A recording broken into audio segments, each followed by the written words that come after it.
Hello, on this thread of material spiritualism, I wanted to make a clarification. It comes from one person that replied to my video asking for spiritual experiences, but just put a link in the description of my video and didn't attach their video to my video. And the reason was because I had expressed that I'm not into metaphysics. And she had, or them, or this. There's two names in the handle. I don't know exactly who the group is, but well, let's just say she. She, out of respect or whatever, thought, okay, I don't want metaphysical spiritual experiences, and she'd interpreted her experience as metaphysical, so she didn't attach it. And I just want to clarify, I'm not against metaphysical versions. I just want to admit, I don't want anybody to feel suckered out into the open by this, okay? I don't believe in metaphysics. But it doesn't mean that I don't believe your spiritual experiences or want to hear them if you have interpreted them metaphysically. I mean, the way I see it is this. Let's say you have a metaphysical experience and Jesus comes to you. Well, if you're from another culture, maybe that's going to be Muhammad coming to you, or even the Buddha coming to you. Or a tree god coming to you, or if you're a secular humanist, you could have the same spiritual experience, and it could be anything, and you could interpret it as an inner voice, and still feel like you got enlightened, like this inner voice you heard, taught you something, told you something that clicked with you. And so if you tell me a totally classic spiritual experience from within your tradition, from within your tradition of philosophy or religion, I might map some of that. I might not take literally, your vision of Jesus, of Jesus, but I am going to take seriously the religious experience. It's just, I'm not going to look for, a metaphysical apparition came, so therefore it's metaphysical. It's like, no, I don't believe in metaphysics, so I think there's other explanations. So I'll be more interested in what Jesus said to you, because the same words might have come out of the tree god, or Muhammad, or the Buddha, or, take your pick. And so it's the ideas. I'm trying to get at what kind of ideas are these spiritual experiences bringing to us? How do they change us? What are they doing for us? And I've used this example before, but it's like with hunger or lust or any of the emotional urges that are behind our desires. We've studied these for years. We can't explain or define some of the concepts related. We can't really define love yet, in words, but we do also know that these feelings, have material explanations. That starry-eyed feeling you can get when you're falling in love. We know that this has something to do with the DNA wanting to procreate, and so it's given us this urge similar to how it's given us hunger so that we'll eat. Whether we can figure out we need to eat because of nutrition or not is secondary to the fact we have a direct urge, and that makes us go try to eat food, just right, like that. And I suspect that the emotions behind spiritual experiences are the same, that there's going to be a material reason. And it might even turn out that there is something like a metaphysical world. But it wouldn't be literally metaphysical, that's all. I'm saying there could be a God, but the God would be physical. Why do I say that? Because God would be interacting with us, and that's all it takes for something to be physical.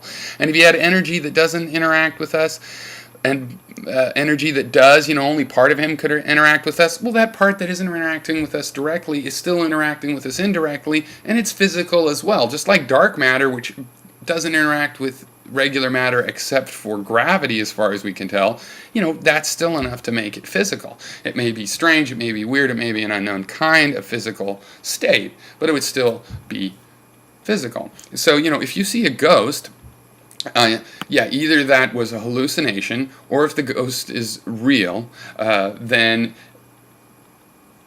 it's photons bouncing off something. Something about that apparition would have to be physical. Might not be ordinary matter, but it would have to be physical because it's interacting with my eyes and my brain, and that's physical. And if something interacts with something's physical, it's physical. So that's why I believe, since I do believe there's something to spiritual experiences, I expect to have a practical explanation. And also, in the end, I'm not going to try to disabuse you of your metaphysical interpretation per se. I'm going to tell you how I feel. You might take it as compelling arguments or not, but I'm not really trying to change your interpretation of what you experience. I mean, I think I'm doing something else. Since I'm coming at this from the atheistic side, in this postmodern world, I think a lot of people are discarding spiritual experiences. And they're just leaving spiritual experiences to those that have sort of rose-colored glasses about them, or do have a metaphysical idea, or don't feel there's any need to study them in anything approaching a skeptical or scientific way, that don't think they have to be analyzed. People that think their spiritual experiences have come to them in true form and could just be taken as is. I want to take them like every other human experience and break them down and try to figure out what they all mean together. I get a concept from one, I want to break that concept down, I want to compare and look for it in the world and other spiritual experiences. I want to do this kind of analysis. So that's why I'm open to, I was going to say I want to gather spiritual experiences, but frankly, I already have. I mean, I've always had close friendships with people that feel spiritual. Anybody that has a value system they stand up for and are willing to live by non-hypocritically is a great person, according to me. And as such, I've met great religious people. And, and that's fine. I think the open-minded, the non-dogmatic, the reasonably spiritual theist, okay, is not going to have to be offended whatever I come up with, because I will be supporting the spiritual experiences in a domain where it's currently unsupported and also causes just serious reactions among some people. They just, you're talking about spiritual experiences, they treat that like talking about UFOs or unicorns really existing or something like this. And so I see myself as an ally, in a sense, to anybody spiritual. I seek to validate your experience. Now, that might not be good enough for you, because you might want to say, no, I saw God. You're supposed to think that I saw the Christian God. It's supposed to help convince you that there's a Christian God. And, they might be disappointed if I'm not going to go down that path. But they might want to just instead, be thankful that I am acknowledging the value of their spiritual experiences to them and other people's spiritual experiences to those other people. And I think that we will find something in common, that the Buddhists and atheists and pagans and Christians will all be able to find out there's a common thread with spiritual experiences. And the only danger is that if people start believing in this common thread, and it doesn't leave room for the mythologies that they've used to express their spirituality so far. So please